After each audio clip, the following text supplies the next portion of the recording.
Hi everyone, welcome to what is now episode 3 of our Leaders in Sustainability series. I'm really happy to be joined this morning with Kelly Wright, who is the founder of the Refillary, based here in Edinburgh.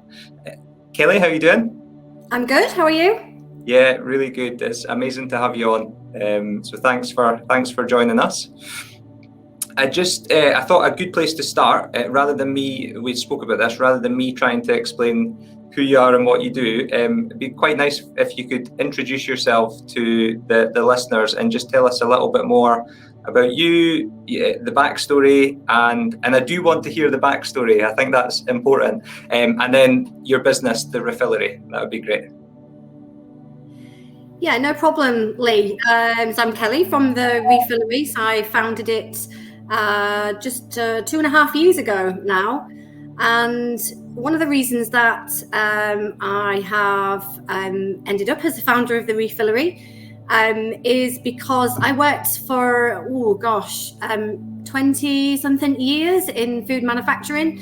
So previously I'd worked with lots of the major retailers, Sainsbury's, Asda, and latterly Waitrose. And as part of my job role, I developed lots of products, sometimes in necessary plastic, sometimes in needless plastic. But as we know now, plastic is part of the supply chains of our major retail supermarkets. Yeah. So, that was my position. And over the years, I got involved with lots of plastic reducing initiatives through my customer and other suppliers. Mainly, if I'm honest, in food manufacturing, it was to reduce costs rather than environmental reasons at that time. But I learned a lot about the different plastics and the impact that they could have, the recyclability of some of the plastics as well. So the more I learned, the more I became uncomfortable with some of the things that I was doing through the organisation that I worked for. I was very lucky, obviously, to work with Waitrose as my main customer. And we shared the same passion. So we got involved in lots of things to try and reduce packaging and change types of packaging to make it more environmentally friendly. Then the Blue Planet hit, obviously. And once you see something, you can't unsee it. And at that point on, it became very difficult for me to carry on with the job that I was doing without feeling guilty about the impact that I was having on the environment and our health as well. So I decided to leave my 20 very successful career and use all my savings and open a plastic-free grocery store. Everybody thought I was crazy. I had a job for life, I had a good salary, pension, the full package. But for me, that just wasn't enough. I wanted to do something that was more impactful to really make a difference. And my experience of these types of shops was that sometimes they can feel quite intimidating because, if you don't fit into that world of, environmentally friendly and eco-consumerism, then, if you walked into one of those stores with a suit on, you might, get stared at. That was my experience of these shops. They could sometimes be quite intimidating.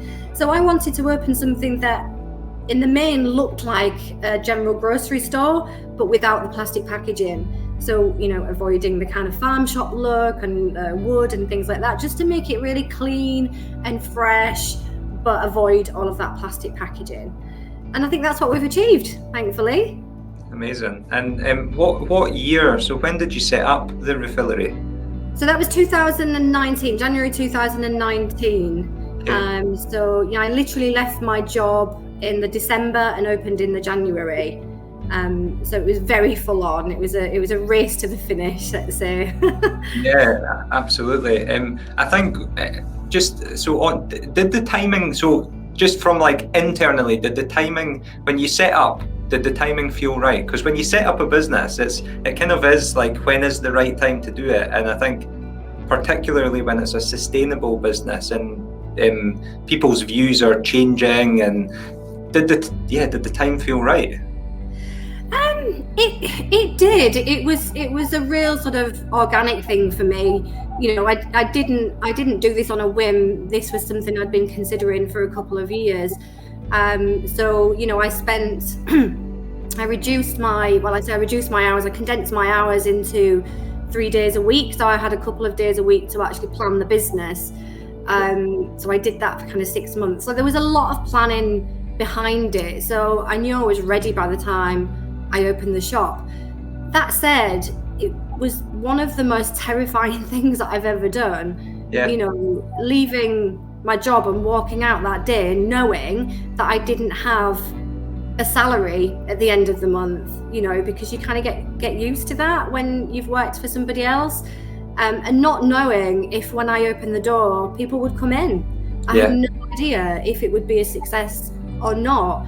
And, you know, also I'd use my life savings, if you like, to do this. So if it failed, I mean, you know, if it failed, yes, I would lose lots of money, but I kind of reasoned that, you know, that is the worst that could happen. I would lose money. I picked up on the kind of nervousness around like people potentially being nervous about coming in to a kind of smaller refillery style shop. What can you maybe just talk us through what you've done to try and make it more welcoming, and how you found integrating into the communities that you work in? Yeah, sure. I mean, you know, we've purposely used fixtures and fittings that are normally used in standard grocery stores. So the idea is to get a feeling of familiarity when you walk through the door, so it's not, you know, intimidating or strange and an alien environment. It's also very bright and airy. So that was one of the things that, I mean, you've been in Corstorphine, so you can see, and it's very different to some of the other shops. Also, as well, we wanted to make it very clear and easy to navigate. So, you know, so people could actually find the things that they were looking for quite easily, because, you know, there's nothing worse than walking around a shop trying to look for something that you know, and feeling like all the staff are watching you while you're doing it, you know. So we wanted to make things easy to find. We you know, everybody that walks through the door, we greet them as well. I think that's really important, because, you know, it automatically makes them feel like they're welcome, and, you know, they absolutely are really important to us. And also the process as well. The process needed to be really easy to follow. So our process of, you know, weighing your jars, getting your barcode, filling, going back, scanning, and then getting your barcode again. So we invested quite a lot in that system. It's not cheap, but it's really important that people are comfortable with that on their first visit, because if it's difficult, they're not going to come back. So, you know, we needed to make sure that they were really comfortable with that. So if somebody's new, we spend some time with them, walking them through the process so they are confident to come back. And we have a lot of customers that have been with us from the beginning, and we've seen their progression into what we would say they're now expert refillers, you know, and sometimes they even help other customers as well when they can see that they're struggling. So, you know, I think it is the type of environment that, you know, people want to help each other as well. It's a very sort of inclusive environment. And also as well, I think once you've started shopping in this way, it's very difficult to go back to a supermarket and buy things in plastic. It just seems really odd to then go into a supermarket and buy a 1.5 litre bottle of laundry detergent when you know you can come and fill it at the Refillary. So it quickly becomes habitual, which is great. And at the end of the day, it's kind of, you know, our older customers will say to us, this is the way that we used to shop. So this is really nostalgic for us. And then our younger customers will see it as something really innovative and new. So that's really interesting, you know, it's kind of going back to the future, isn't it? It's like literally going back to the future. So yeah, it's really interesting to see that progression of people, but we still do get mistakes. People still overfill, people still spill things, but we have created an environment where if you make a mistake, it's okay. There's always somebody there to help and mop up your spills and things like that. So it's fine, it's cool, it's all part of the process. Wow, that whole statement about that's how we used to shop, that's incredibly powerful. Like, just thinking, at some point along the line we've kind of went full circle, and hopefully we'll go full circle. Wow, that's incredible. So you set up in 2019, and then obviously the massive elephant in the room, COVID, comes along. Tell us about how COVID has affected the business, and also what lessons or changes in consumer behaviour you've noticed through COVID. I think that'll be really interesting.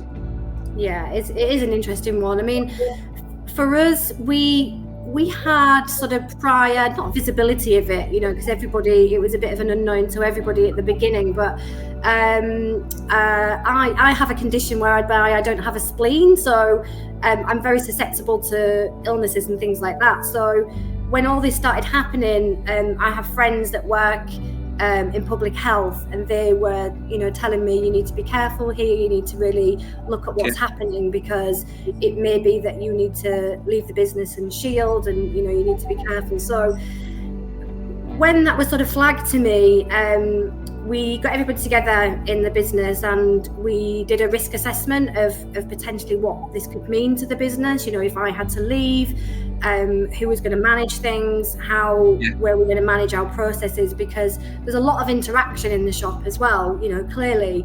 So we need to make everybody feel safe as well. So we put together a 4-stage plan, never actually thinking that we would need to go to stage 4. We thought maybe stage 1 and 2, it was a bit more hygiene. We installed a hand wash sink in the shop to make everybody feel a bit safer, and obviously increase the hygiene of the shop. But we never thought we would get to stage 4, which was only allowing so many in at a time, mask wearing, all of this. But it quickly got to that. So we were really glad that we did that, because we felt a little bit more prepared. So we were able to, as we went through the stages, we were able to sort of adapt the business quite quickly and stay open. And we did things like, because I was shielding, I used to go early in the morning. I used to open at 7 for other people that were shielding as well. So we did it by appointment. Okay. Obviously, I didn't have contact with anybody. They didn't have contact with anybody, but they could come in and do a shop and feel safe in that environment. So we were doing that for quite a while. We had a lady that was in the latter stages of her pregnancy. We had a couple of people with asthma, things like that. So that was really nice to be able to support our community like that. We also, because I was at home, I set up the click and collect and the website. So I spent it's not my forte. It was a painful process, but I did it, and we launched that quite quickly, and that was a huge success. And that's now about 10% of our business, and that's carried on throughout. So in terms of how it's changed our customers and their habits, I mean, I think what's happened with a lot of independent retailers over the last year is that they've gained a lot of business because people haven't been traveling, they've been seeking things closer to home, they've maybe been a little bit more nervous about going into a bigger supermarket, so they've been seeking out local independent stores. And we sold flour, so that was to our benefit, and toilet roll, and we had them in stock. So I think lots of people found us because they were Googling, where can I buy flour in Edinburgh? Where can I buy toilet roll in Edinburgh? And it was bringing them to us. So a lot of those customers have stayed with us as well, which is great. So really happy about that. So, I know lots of businesses have struggled. And I'm not saying it's been easy for us, it's been really hard work, but thankfully we've been able to stay open, and we're all fit and well, which is great. Amazing. Just In terms of consumer behaviour, have you noticed consumer behaviour changing? So you'll obviously have conversations with your team members, the communities that you work in. Are you noticing more people thinking about what they're buying and where they're buying it from? Yeah, 100%.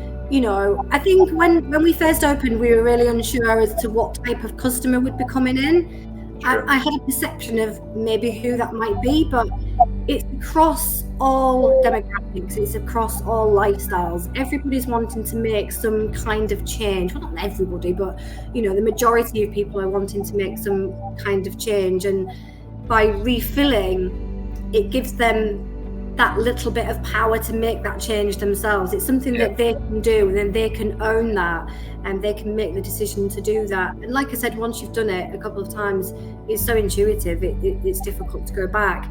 And we are seeing general consumer trends moving towards more reuse and refilling. We see the major supermarkets launching refill sections now. M&S are doing it, Aldi are doing it, Asda are doing it, Waitrose obviously started it a couple of years ago. This was one of the reasons that I wanted to set up the Refillery, because I knew unless us as consumers, unless we make that change, the major supermarkets wouldn't, because there was no real incentive for them to do it. What they do is meet consumer demand, and they can see consumer demand moving into these smaller independent refill shops. So they want a slice of that cake as well, and that's what they're trying to do now. But I still think that people are supportive of independent businesses as well, and hopefully that will continue. Good. Oh, thank you. It's interesting. The next big question I've got for you is around packaging, and I think there's a few questions within it that hopefully you can shine the light on. Just when you were speaking earlier, I was thinking about the products that you sell, and I asked myself the question: are there any products that are actually quite hard to get a hold of in relation to packaging? There might not be. There might be solutions for everything, but are there certain things that are really bad for packaging, and even you might struggle to share through your stores? Is there anything in particular?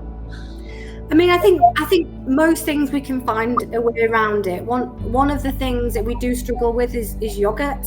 It's very difficult you can get yogurt in glass jars, but if you're drinking if you're eating a pot of yogurt every day, buying a glass jar is probably not the right thing to be doing unless you're reusing it or recycling it. But you're going to end up with a cupboard full of glass jars to use. So we have been looking at trying to develop a yogurt dispenser with a company out in the States. And for us, that feels like the best thing to do with yogurt pots. You can get, there are companies out there that do recyclable yogurt pots, because a lot of them are not recyclable. That's the kind of key thing there. The material they're made out of makes them very difficult to recycle. There is innovation in that area, but for us, we still know that only 43% of stuff in the UK gets recycled or recovered and recycled. We know that most of that gets done overseas as well. So we don't feel that that's the answer. So a dispenser would be the ideal solution for us. But as yet, we're not there. So there are things, yes, that we find difficult. But most things we can find a way around it. Okay. And we will. Brilliant, that's amazing. And so you've obviously got a lot of experience with packaging from your previous career, and I really loved the tip. And actually, it's not a tip; it's just that it's actually a habit. So, because I've experienced this, once you go to a shop, and I've been to the Refillary, you find it very difficult when you're back in a large supermarket to justify putting that plastic in your trolley. So I think that's really useful. But do you have any other tips for the audience in terms of when they're thinking about packaging? Is there any other tips you've got that you could share? Because that one was great. Yeah, I mean, we have this 3-stage process to trying to reduce your plastic consumption. So the first one is rethink about what you're buying. So, are you buying things from a supermarket in plastic that you could make yourself? Can you make it from raw ingredients? Are you buying things from a supermarket in a plastic tub that you can maybe get in glass, or you can maybe buy from the deli counter? So just about rethinking those things that you're buying. Then you need to be organised. If you are going to reduce your plastic, you do need to do some preparation. We all kind of have got used to taking our own bags to the supermarkets, when the carrier bag charge came in. So, but I mean, we've all been there where you forget, and then you're trying to walk out of a supermarket with everything in your hands. So it does take a little bit more organisation. So, take your jars with you, your bags, and the little plastic takeaway containers. They're great for, just popping in your bag. So then you can maybe get, go to the fish counter and get your fish in that. So it just takes a little bit of organisation, a bit of planning.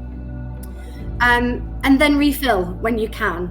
There are options. You can even get options in the supermarket now. If you term refilling as putting a piece of fish in a plastic tub, or buying loose fruit and vegetables, things like that. But if you can get to a refill shop and refill as much as you can, and it's as easy as that.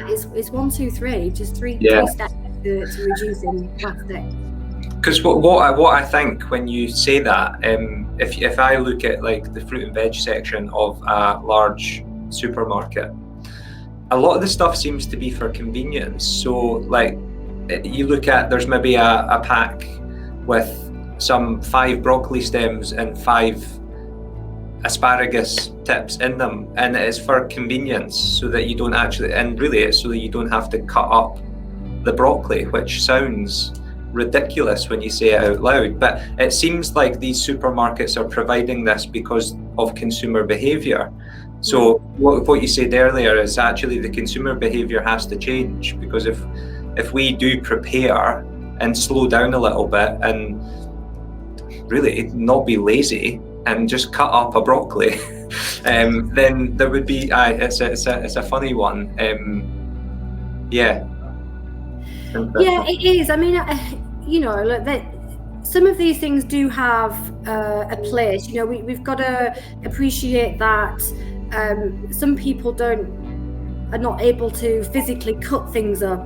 People that might have severe arthritis or disabilities. So there are instances where these things can be really useful. Okay. I think what has happened is it's become mainstream. It's become the norm. Like organics become, non-organics become the norm when organic should be the norm. Food should be labelled non-organic, not organic, because it should all be organic, really. It's better for the environment and it's better for our health. So it's a difficult one with the packaging. It can have a good place and a need, but it's become too mainstream. And I think your point on the convenience, we're all demanding convenience now. And to a certain extent, this has been pushed on us as well. So this need for convenience has been pushed on us by supermarkets. Okay. Because that's what's available. They've made it very easy for us to jump into that convenience world. So we've now become very used to it, But I think people are moving back now. People are meal planning more. People are sitting down together for meals more. I think things are changing. We're becoming more connected to our food again, whereas I think for years we've been disconnected with it. Our connection with food is looking at a nice image on the front of a pack to tell us what that food's going to be like, rather than creating something ourselves. So I think hopefully we're moving back to more meal planning and eating together and less convenient food. No, absolutely, I agree with that. You obviously know that I also have a business called Medialiciously, and there is a lot of joy and connection to be drawn from food if you just take the time to let that happen. So I think that's quite powerful. So we've spoken a lot about consumers. I wondered if it's probably one of the last questions, but I wondered if you had any advice or tips for kind of small, medium-sized businesses that were starting to think about their impact or sustainability, and that could be from a packaging perspective or from any other perspective. Be good to hear. Yeah, I mean, I think my first piece of advice would be contact Energy Efficient Scotland, Zero Waste Scotland. They have a lot of experts that will help you to map out your business and see where you can be more efficient in terms of energy. So it's not only helping things environmentally, but it could reduce costs for you as well. And I think it's always good to have somebody come into your business that's not familiar with it, that can look at it with a fresh pair of eyes as well. So definitely use them as a resource. It's a fantastic resource. It's free in many instances, so use it if you can. If you don't want to do that, just look at your business from end to end, look at your whole process, and then be really critical about where things are wasted, where is the waste leaking from, and then consider ways to improve that. Amazing. So something that I thought about there is you obviously have suppliers, and most businesses have suppliers. What I've found in previous businesses is there's maybe a bit of a nervousness around actually just chatting to your suppliers, because they're probably in the same boat. They're probably thinking about sustainability and impact. So do you think there's opportunity to have conversation with suppliers around sustainability? And how have you found that? Yeah, absolutely. I mean, maybe for me, I've got more confidence in doing that because of my background, and I know what's possible and what's not. To take a good example, we have a supplier that supplies us with pies, and they are very well known, and they produce most of their pies in a cardboard box with the plastic window in. You're very familiar with that. Sure. So we approached them and said, look, we'd love to take your pies, but this plastic window is an issue for us. What can we do to eliminate that?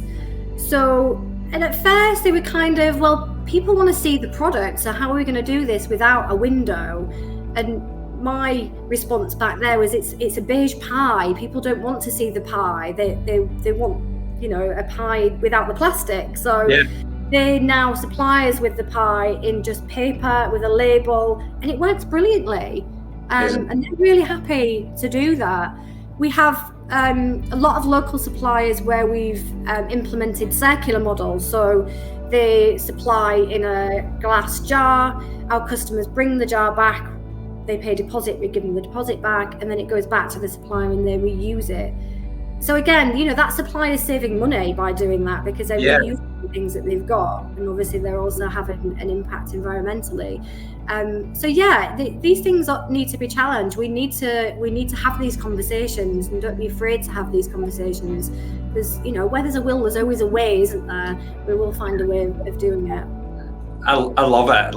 And what I love is actually the simplicity of these things. I think when you slow down and you just ask why, and you just spark a conversation, you arrive at pretty clear conclusions, which is nice. I've found this chat fascinating, Kelly. And what I take away with it is I think there is a lot of hope, because small, simple changes can accumulate to make a massive difference. So, and it sounds like even in your communities, those small changes are starting to mount up. So that's amazing.